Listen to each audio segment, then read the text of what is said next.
Someone you know is a homosexual, even though you may not be aware of it. It's conservatively estimated that out of every 20 women, one is a lesbian. There are even more male homosexuals, 1 out of every 10. Doctors don't really seem to know what causes homosexuality, though most agree that once sexual preference is set, usually by the mid-teens, little can be done to reverse it. April magazine has found out that mom and dad are often the last ones to know if their son or daughter is gay. Imagine yourselves the parents of a college boy who grew up in a small town on the coast of Maine.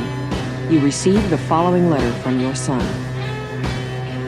Mom and Dad, this is difficult for me to say, and I am sorry that I am doing it in a letter, but it is much easier for me. I am a homosexual. I am sure that you have had doubts in the past. Edie Windsor didn't set out to blaze a legal trail, but she ended up a hero to the gay rights movement in a landmark legal battle that went to the U.S. Supreme Court. After she got married in Canada, where it was legal between 2 women, her spouse, Thea Spire, died and left her the estate. But the IRS did not consider her married and set a huge tax bill, because a law, DOMA, the Defense of Marriage Act, blocked the federal government from recognizing same-sex marriages. I couldn't believe that they were making a stranger of this person I lived with and loved for 43 and something years. Out of it is to go with the traditional thing. I mean, that's an argument. So your answer to that argument is what? I think it's an incorrect argument, Justice Breyer, for this reason. I understand you do. I'd like to know the reason. Of course. Congress did not stay out of it. Section 3 of DOMA is not staying out of it. Section 3 of DOMA is stopping the recognition by the federal government of couples who are already married solely based on their sexual orientation.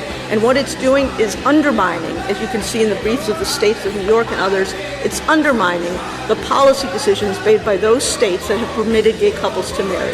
States that have already resolved the cultural, the political, the moral, whatever other controversies they're resolved in those states.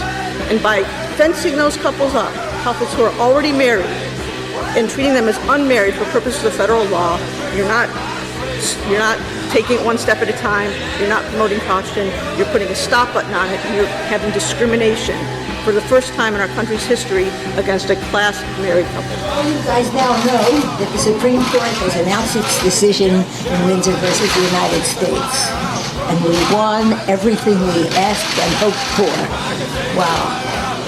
I'm honored and humbled and overjoyed to be here today to represent not only the thousands of Americans whose lives have been adversely impacted by the Defense of Marriage Act, but those whose hopes and dreams have been constricted by the same discriminatory law. Over the past 2.5 years, many people have asked me, why did you decide to sue the United States of America over a tax bill? Because the answer is complex. I want to give you some of the background. I've lived with and loved Thea Spire for more than 4 decades, in love and joy, in sickness and in health, until death did us part.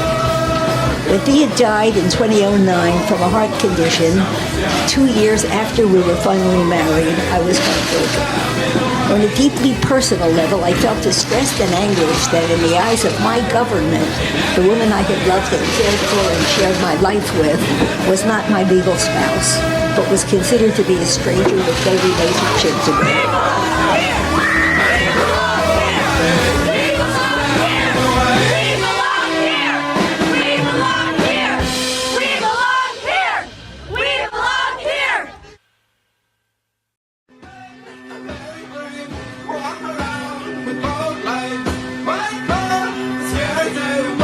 Tricks out of our